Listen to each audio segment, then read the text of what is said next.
Hi, so there's been quite a bit of Bat Family age discourse again lately, so it's time I chime in with my 2 cents. Barbara Gordon and Cassandra Cain being aged down is not a fanon issue, it's a canon issue. Now it's happening for 2 different reasons with the 2 different characters, so I'm going to start out with Babs and then we'll work our way to Cass. Now Barbara Gordon as a character is somebody who has always been very heavily impacted by non-comics form of media. Barbara Gordon was originally introduced into the comics because they wanted to have some level of synergy with the Adam West show. Now, the original Barbara Gordon was closer to Bruce's age than she was Robin's, and the reason she was created is because they didn't deem either Kathy or Betty to be fitting for the interests of TV viewership at the time. It's also worth noting that Dick Grayson did in fact have a crush on Babs from the early days, but it was originally the sort of crush that you might have on a teacher rather than something that was reciprocal. Whilst it's not directly stated, it is implied in Crisis on Infinite Earths, sort of the first modern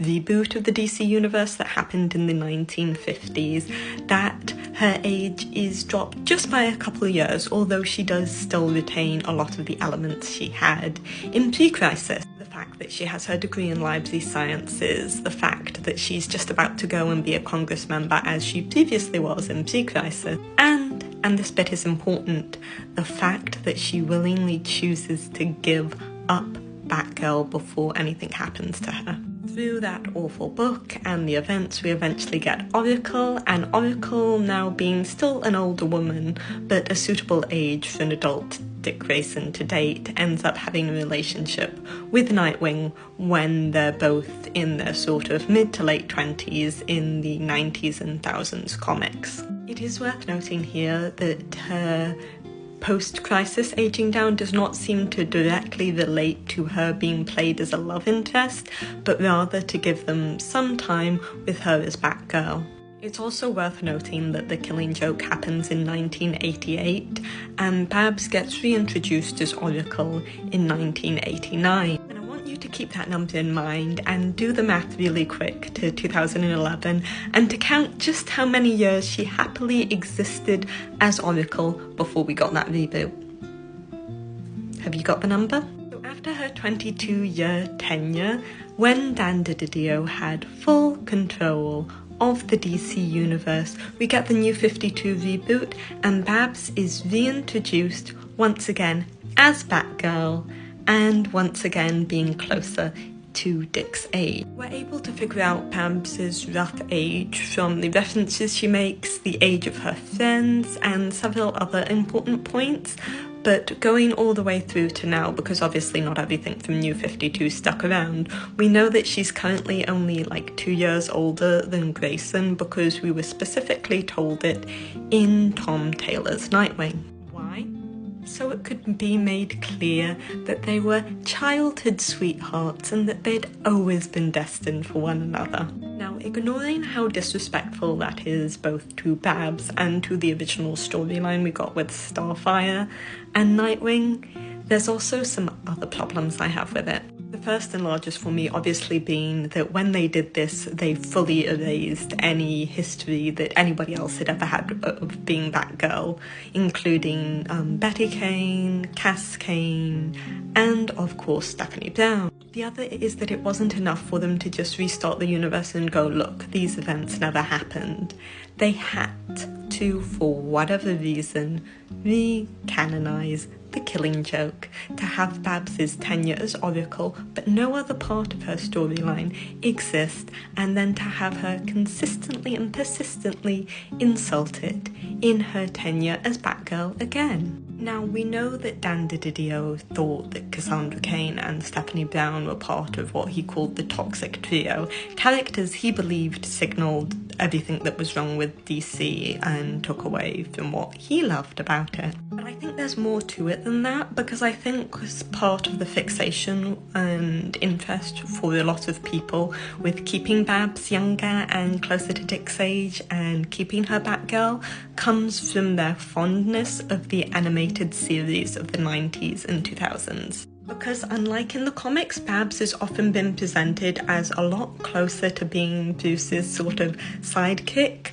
and ride-along in that versus what she was in the comics. And then we get to Cassandra Cain. So unfortunately, I've not been able to find the interview I thought I had, but when she was reintroduced in Rebirth, she was reintroduced as being Stephanie Brown's age, so she was reintroduced as being 16. Now, despite the fact that I don't have that, I do have a tweet from, now former DC editor. Now, as you can see, this tweet is a response to Michael Conrad, one of the writers of the Batgirls 2021 run, in which he misspoke and accidentally said that Cass and Steph were teenagers. He later corrected himself, mentioning that they were, leaving their teenage years rather than just entering them as he'd originally said.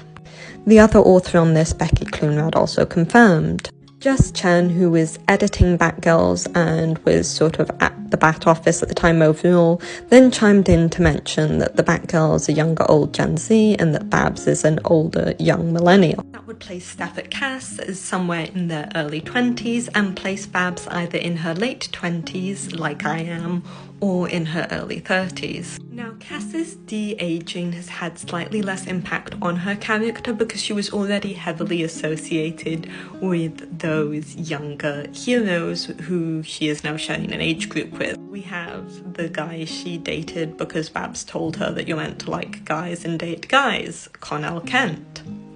You have her brother and one of her close friends, Tim Drake.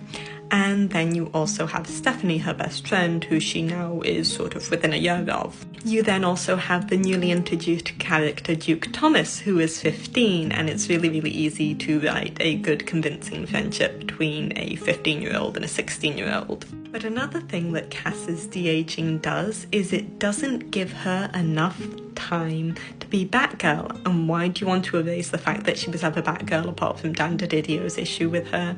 It removes the more motherly context of the fact that she trained up under Oracle and worked with Oracle if you introduce her as coming into the family when she's 16 and start her right back at the beginning again instead of reintroducing her as already a member of the family the way the Batboys got. The only reason that Steph was able to escape this was her association with Tim. Tim is perpetually 17, right? So he was actually introduced around 15, 16 years old. And because Steph was spoiler for the first 4 or 5 years of her superhero existence, it's very, very easy to then reintroduce her again right back at the beginning as a 16-year-old spoiler and not worry about too much about the fact that she's, just 1 year older. If you really, really wanted to stretch with it, you could make an argument that presenting her as 16 from the get-go instead of 15 allowed them to wholly bypass the pregnancy storyline while still, sort of retroactively implying that it might have existed, but I don't actually think anybody in editorial was thinking about Steph to that degree at the time. Yeah, so the TLDR of this video is that Cass and Babs being aged down is nothing to do with fanon and everything to do with editorial and writers.